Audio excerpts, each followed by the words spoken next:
Colossians chapter 1, verse 27. Nokuti Mwari akaronga kuti munhu vanhu vake vazive zvakanga zvakavanzika zvake. Zvakavanzika izvi zvakanga zvizere neupfumi nembiri yaanopa kuvanhu vose. Saka chakavanzika chacho ndechichi chokuti Kristu mamuri, zvinoreva kuti imi muchazogoverana mbiri yaMwari, soko raMwari kuvanhu vaMwari. Amen.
vakauya kubva kudevotion.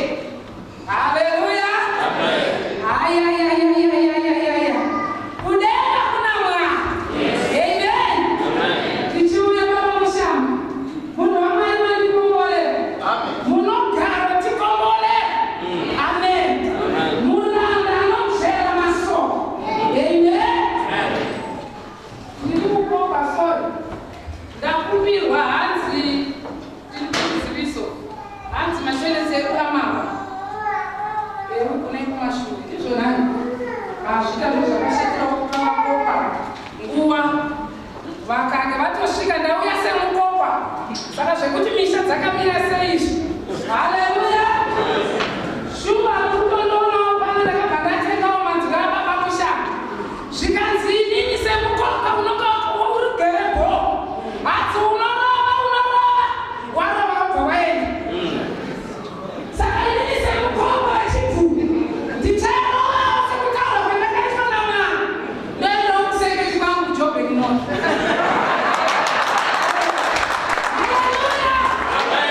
Jesus, amen. Ukopa una maboundaries. Hauna wafundiswa Joburg North vakauya mwese makaneta makarebewa wanokupa izororo. Haleluya. Asi vabvongodza zvavo. Tiri kuda kusvika panguva yekunamata. Mwari ndinovada. I love Jesus. Ndiri kuda kuti timbobvongodza sekubvongodza patanga tiri kuita. Tirambe tichibvongodza. Ndakuna vamwe vane maajenda akasiyana. Haleluya. Majaha munume gore rino. Munonumira. Baba vakaparidza kune imwe seketi. Ndakatumirwa tunyorwa twiri. Manheru ekutanga. Haleluya.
Old Testament. I like Old Testament. God, that's what that. Hallelujah.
Vana vanoblesswa. Vana vanoropafadzwa. No wonder why Midrand asingachaperi. No wonder why misikazwa yavana isingachaperi. You are busy doing your things early in the morning before they go to school. As the father of the family, you bless your kids. Yes.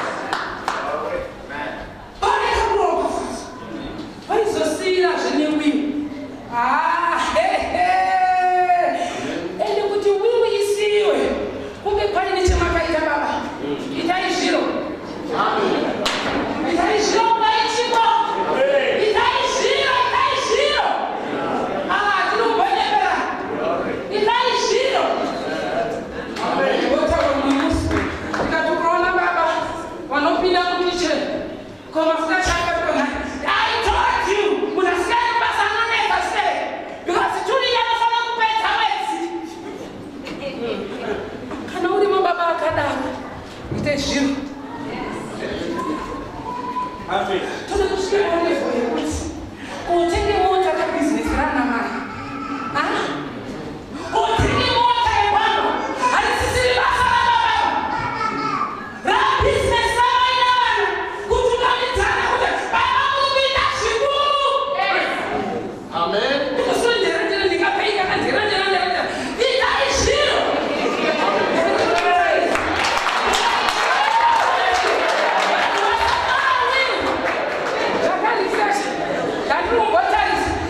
zvinoita kuti vanhu vasanyora wini it's either chekunyora chacho hapana kana kuti muri kuziya kuti kavakashatokuwa ndingi kakachakari there's no need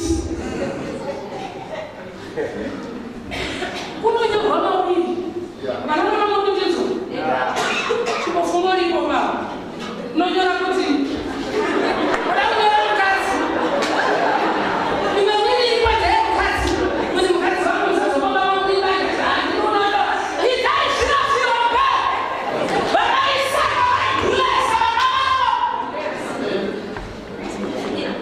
Haleluya. Zvikanzi Esau mwanangu, Esau ndibaba. Zvikanzi ndakuda kuchikukomborera but ndisati ndakukomborera vanomaida isaka aifanira zvikuenda kunovhima Jakobho dzaifanira zvikudiwa namaingo. Zvikanzi asi ndisati ndakukomborera mwanangu ende unonditsvagira egemumiti umbonyatsondibikira ndokodya pandinenge ndazoguta mwanangu then I bless you. Blessing haiuije imwana uyo ari kublesa mwana wake but ari kutoti chimwe inongononditsvagira. You don't come to the house of the Lord empty-handed. Pasvina mutano pamusha. As we need to operate free. Asi kumakanitaka kuchida kuona kuurongo yahone kuchechi mukure finance. Never. Never. Unorongo yamhenda kubabala apena zvako kwarongonere. But uye kukure finance awone urongo hwedu. Takati we are not poor in the house of the Lord. Hallelujah. We are not. Hallelujah. Zvikanzienda unoturira then unobika waita zvawaita zvese zvawaita wotiudza ndatya ndaguta then I will bless you. Hallelujah. One of blessings akishitoya ari nje imika indipei masingers chicha muri kutamba ndikapet chicha muri kuita ndikapet. Hallelujah. She's why kana baba vataura zvataurwa naMwari zvataura. Rebeka ndakafuna kutyera kari mukicheni kari kubika. Rebeka zvakakaita kakanzwa she hates. Amen. Ayayaya iwe ngwarira vanonzwa zvauri kuronga. Haleluya. Ndiba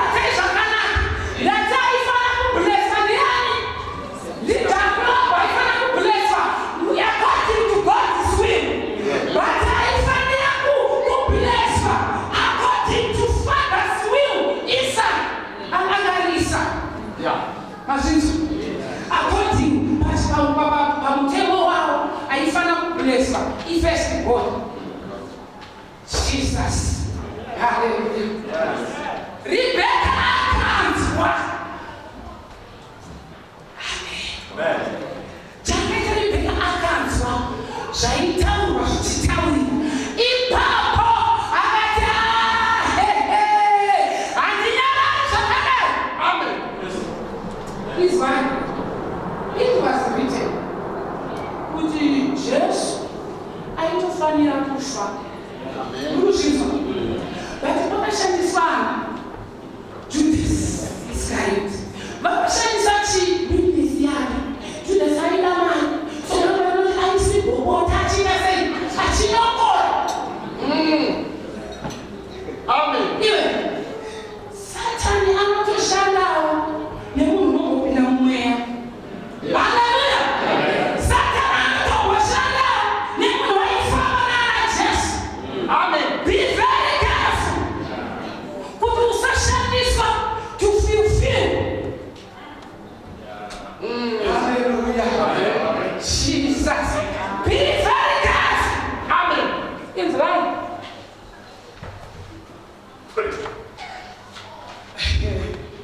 Mwari zvavanoita. Rebecca. He was not that bad. Zvamuka pamafunga. Kuti ana Rebecca ndiyo zara akaizve zvakadai. Ehunda akashaisha. But zvakazokonzera kuti zvinaka. She was not that bad sekufunga kwatinoita. Regai ndidzoke kumashure. Abraham akuroba akukura akupegura. Hanzi akataura the oldest servant yake. Ikati mudikani. Inini kumba kana kabau. Kana Isaka akuda kuroora. You must go back to my country. That's Aurora. This Canaanite woman. You must go back to my country. Watch out here mwana wangu mkazi. Yeah. Zvikati this old servant. Nani yu Abraham. Zvinosvifambisa sei. Zvikati unoedza. Endi mwana wangu ndasaenda ikoko. Ile acharora ndiye gawe kuno. Ndoda kukuonesa kuti who was Rebecca. He was not that bad zvatinofunga. Aitofamba aitozwa Mwari achitaura. Asi Rebecca. Akabva aenda. Wakuenda zvake unochera zvake mvura. Kamwana kamusikana. Hallelujah. Obva asangana this old servant. Abraham. Yakatora makamera ayo 10. Anzi kubva yaenda. Ikati Mwari. Musikana ndichaona pamvura pana patsime yakabva yaenda. It was 800 km. Kubva kwakwina Abraham kudzoka kunyika yake. Zvikanzi pandichaona mudzimai achauya pano musikana. Akandipa mvura muchirongo chake. Handimukumbiri kuti ape nekamera dzangu. Akadzipa iye seconfirmation. Vasikana muni munhu. Asikana halo. Asikana halo. You know what the problem is? There is 6 pack. No, we are serious. She confirmation. Hallelujah. Jesus. Amen. No,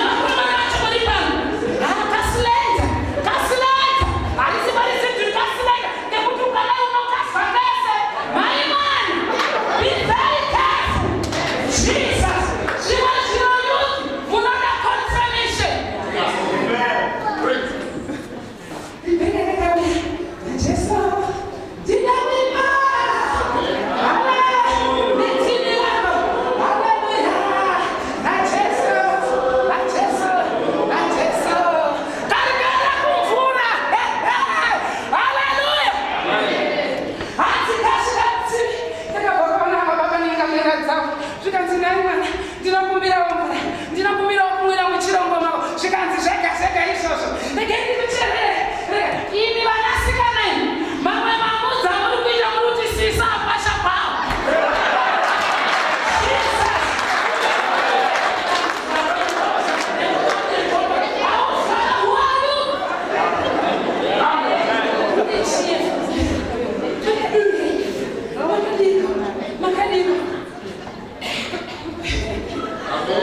ndakambovaudza ichimufundisi makaona sena baba ndakavaudza zvikazi vasvika pavangatemba wafuletsire kusakuva zvikazi hanzvadzi yangu saka hanzvadzi yangu inonotaura pamusoro ine voice iri pamusoro saka unondo kuti avakaita unenge vari kundogopota unenge ari kutuka that's him. Saka mabrada akaina mukombo nehanzvadzi yangu akona machira fleti vakaitedzei nasikaini kuchinda ndinozofoira hanzvadzi yedu vakareni tenga fleti baitunamati saka ndakaramba ndiri mubhedhu ndikati ndingobudiyo ndoda kuereka ndinofereka mabrada aere saka muzenge yakashira yamira ndikati hai ngekamugamba makuona chinono akumunano uyakutsika handitsamu zvekumhanya that's me handitsamu zvekumhanya ndakabva ndakabanda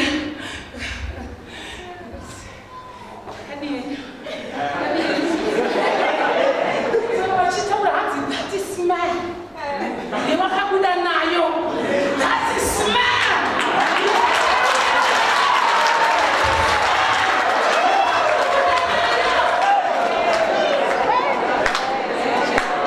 hati vanhu vakaendikati inini ndopenda gumira matasati fomuchiro chikazitokamirira what am I saying ndiri kuti kungoni attitude yakanaka hazvina kana kumboshata ndiri kuenda kupi ndiri kuedza kutaura kuti Rebeka anga asina kumboshata mufunge zvetingamutora tichiita kuti Rebeka anga asingambodi Mwari Rebeka akabashesha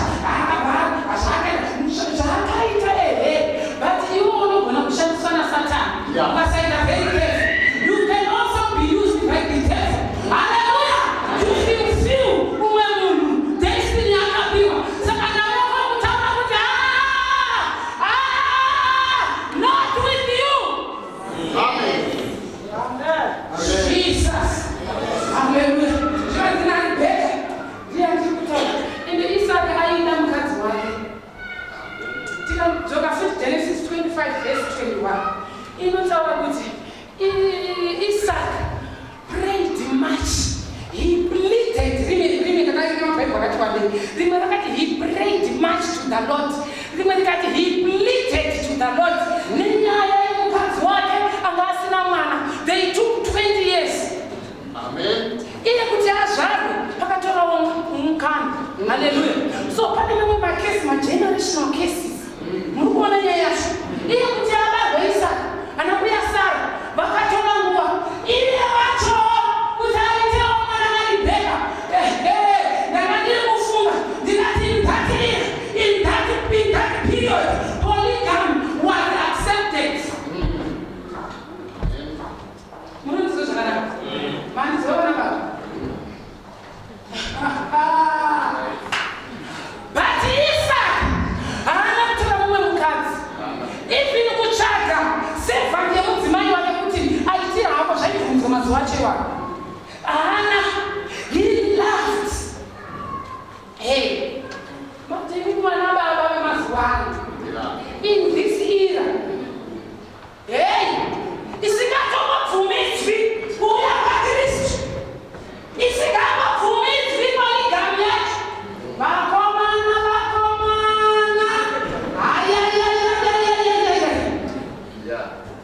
Jesus. Ukufuneka kamulimi mamunikwa in that era. Swisho maizitira wana baba. Dai mama muliko in that era. Unaona ndechipinda ari tu. Vamwe baba vakaza vanodiwa. What do I love you? Sure. Rose ndisikati zvonani zvaira.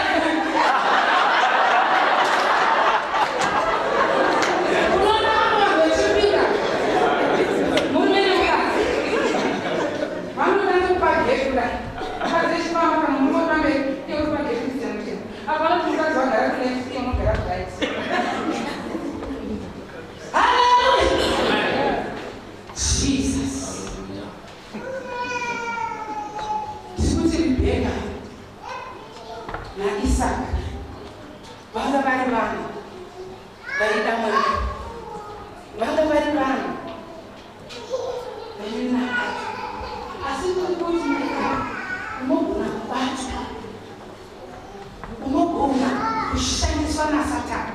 chinzwa izvinoita Rebheka. Zvikati naRebheka chaakaita akanzwa. Ndiri kuti pane vamwe vanhu waifana kudaiwa Samuel, but nekuda kwekuti nyaya dzako kune wakadzinzwa. Kune wakanzwa nyaya dzako. Kune anonzi monitoring spirits. Jesus.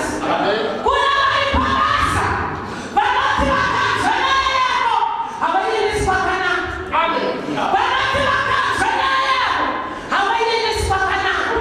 Jesus. What am I saying? Ndiri kuti sitava kutaura nyaya yako. Kuna mine business proposal. Now you need, you know, I'm thinking, I'm going to put a decision in there. Maybe I'm going to come over. I should go in there. Thank you for that advice. Thank you for that. Chachara, be very careful. Amen. Ashine, I have a little but kana Satan apinde mune mumwe wako. Satan anogona kugara pamwana wako. Satan anogona kugara pamukadzi. Satan anogona kugara pamurume. But pakuda munhu ane discerning spirit. Kuti this is not the wife yandakaroora. Now is the devil. Akushandiswa. Amen. Kana vari vataura. Vataura. Vanaribheka vanoshandiswa vamwe yavo. But kana vari vakataura. Kuna Jeremiah 29:11. For I know the plans that I have for you. The plan to prosper you. Hallelujah. Not to harm you. Don't vakataura soko raMwari. Even when you enter upon it by the scripture. Kuti Mwari vanoziva ramangwana rangu. Mwari vane ramangwana rangu. Amen. The plans to prosper you, not to harm you. Why are you being harmed? Why are you being harmed? Amen. Basi zero kombe. Ndazvitomboitika zvishwa. Ndikana zvitomboitika. Kana vanoshandiswa vakashandiswa. Kana vanaRebheka vakashandiswa. Handinei nazvo. Ndinobatirira pakuti Mwari vakati kudini. Amen. Israel ndengeri mumaoko aJakobo. Mwari vakatadza gadzire baba kana ndimiwo mungakoma vaino vavo kuti vatonge Israel vekuti vabva kovhima mumashure vabva kovhima baba vayo wazwa nedza kwaveumorupinga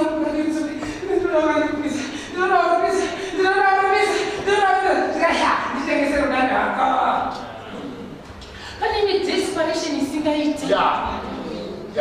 Pano wakachata vechibheu ngepiko 50 years shamwari nyako pachihobo yakauya mwaiti yakachata ari bhanda raakarohwa 46 years here. Desperation ndechi. Ngapra kunofaini. Ndakasindibabaiso waya. Akupatani mberi desperation naitera. Atoende kovhima che mama nana bhandi. Mukusva. Mama nana bhandi. Papa yasikati.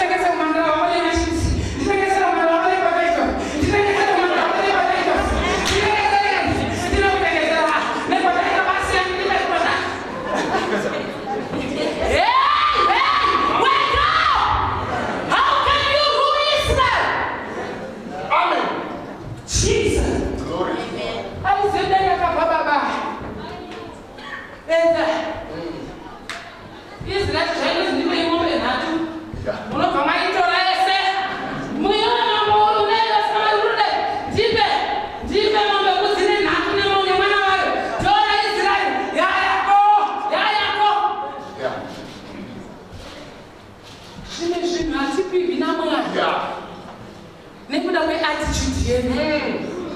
Zvimwe zvinatipingi naMwari. Nokuda kweattitude yedu.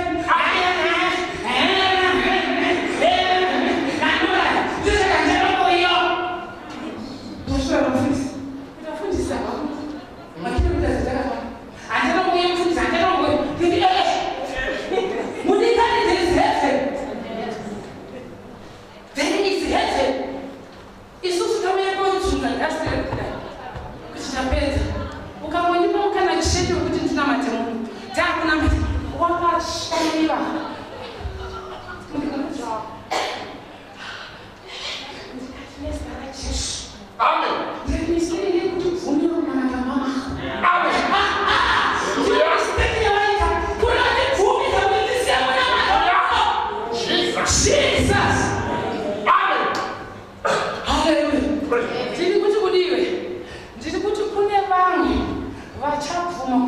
kushandiswa naSatani. Kune vamwe vachabvuma kushandiswa naSatani. Vari kuzobata zvawakanzi naMwari kuita. Hallelujah. Kune vamwe vadzitetapo, don't hate Rebecca. Don't hate Rebecca. Esau, don't hate Rebecca. Hallelujah. Pamwe pacho it's your attitude. Amen. Jesus. Pane vanhu vanoti, kana zviitika sei, handina inazvo fati yafa. Amen. Jesus. Jesus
Kana Mwari akati ucharoorwa, be still. Zvinoitwa nezita raJesu. Kana Mwari akati ndichakusimudza pamusoro, ndaimbotaura nevamwe, ndikati vadikani vamwe vari kuenda, zvinhu zvaMwari zvedheyetetani, ndikuparidza kupiritori, ndikati zvikuenda vanyika ndikati kuitawo, kutoenda, ndikutaura tichiti gome neundu, tegome nenamuwadza, vasati tichadega padhivhiri yasava, makaini tikona tikona tudikidiki mani, patishomufundisi, kutofamba, edheyetetani, little by little, little by little, zvinhu zvaMwari. Hallelujah. Jesus. Amen. Yeah. Hallelujah. Simulana Baba.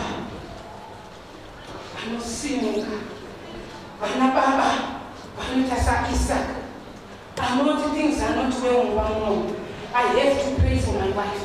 Things are not well in this house. Shime shino minamato ya Baba mani. Kurunjinzwa. Shime shino minamato ya Baba. That's the reason why you walk in your life, Papa. You are not only in a 2 p.m. Amen. But you have pray my hands. But shino minamato ya Baba. Amen. Nobody tells me. Dawana. Dilaba. Etuya ya utunafu. Muchimuka. Mungu wake kunama. Uzindima chuya itina mati. Ndima ya initiate. Chuya itina mati. Ndima iwe ezefana. Ndio unoda itina munama kamani. Ndino mfundisa singa munama. Ndima ya itina mati. Ate baba bana basuna mamuta nisuziye baba. Tufunzo hiyo ndasuna mati. Shana hii kutalema. Beta kuti baba ili munotidakуда. Chitaita musukutidaita. Anotidakуда kubatiyo chibodaidze mhuri. Wochiti ngatina mati. Mai ndimi munochitipa soko ndimi munotida. Asi wadaidza ndiani?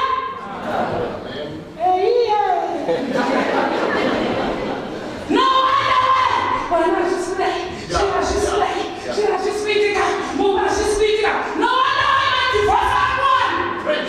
Baba, she's still watching. Amen. Baba, makaniwa panji. Pane zvimwe zvinofu. Neminamato waBaba. Hallelujah. Yeah. Oh.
I bless you. Ndinokuropafadza. Iva musoro. Madziko mako. Mazibara zako achakuombera, achakufungamira, achakuita sei. It is written zvakanyorwa, zvataurwa naMwari, zvataurwa. It will come to pass. No matter zvikashanda nenzira ipi. But zvataurwa naMwari, it will come to pass. Nyaya inotinetsa mumadivoso, tine vanhu vasina kumirira. Vasina kuita patience, vasina kuedza kuti Mwari mukadai mukomana wangu. Mwari wangu mukomana akauya nemuchoo uyu ndoziva kuti abva kuna Mwari. Makandoita chindabuda pamwe pacho. Handisi kuti always. Pamwe pacho. Saka Mwari vangu vasina kuzvitsidza izvozvo. Ukamira ukatsidzirwa ukapiwa the right person. Zvinouya. Asi mudikani zvinenge zvakatsidzwa naMwari. Hapana paavhara hapana anovhura. Hallelujah.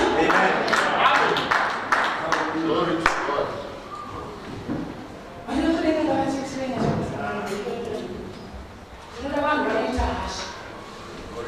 Ndoda vanhu vanoita hasha.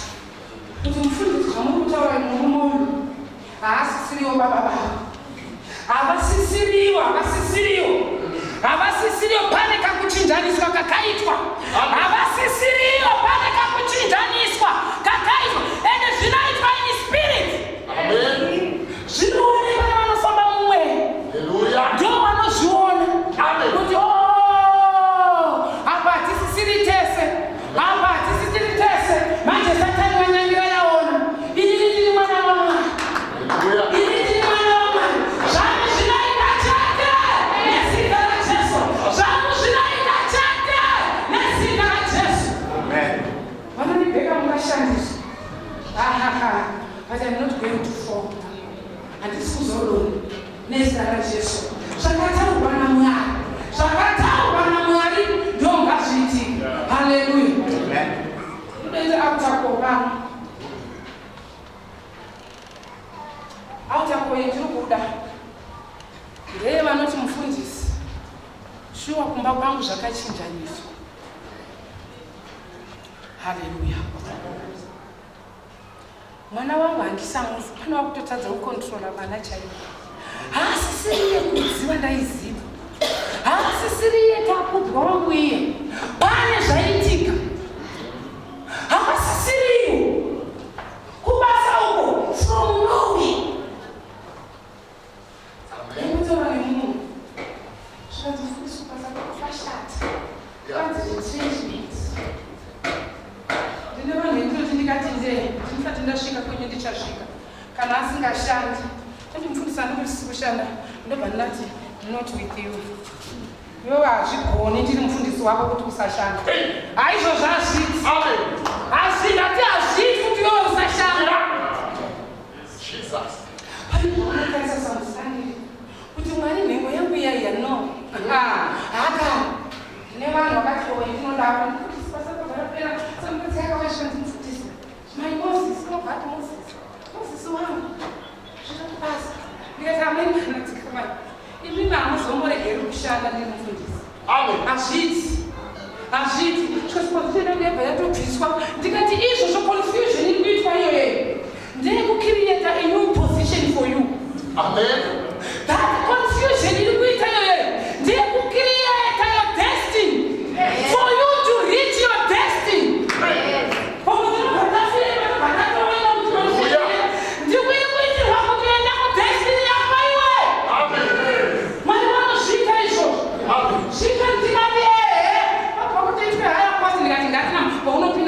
Let me know. Let me know.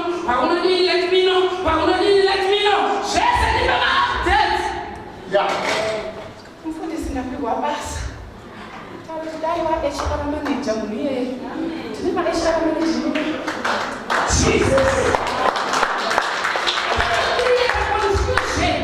Ukabali wako. Wofu kuti kona hii.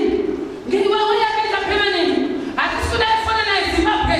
Chikaza atakatomita permanent azvichaisi. Hallelujah. Amen. Praise. I want you to reach your destiny. Amen. Kana Mwari vakataura. Kana zvotaura nababa Mushambi. Toda kuita kuita greater things. We want to be notable. Mune zvese woita pako Mwari zvavakataura kuti uchazviita, it will come to pass. Number one, zvavataura shuru pane pakuchinja karipo pavakazosara vouya zvavo vamwe varopafadza kudhara. Genesis chapter 48. Zvinhu zvakadai futi zvakaitika mufunge. Ivo Jehovha asekuru vakugurisa vana vevana vavo. Hallelujah. Joseph, Ephraim, hallelujah. Vakuvablesa vana vavo vazukuru vavo.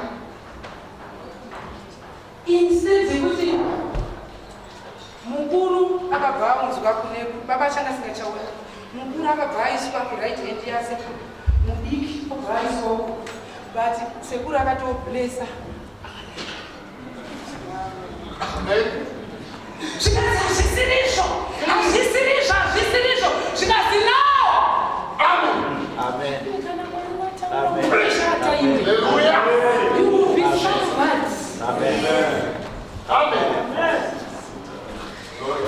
Wakatakwenda wabvumushitira kuda vanhu vashoma vandinonamata navo vanoti Mwari zvamataura nhasi zvangu zvakachinja, handisi kuzviona zvakanaka, ndo vandikuda pano, ndo vandikuda wakabvuteerera.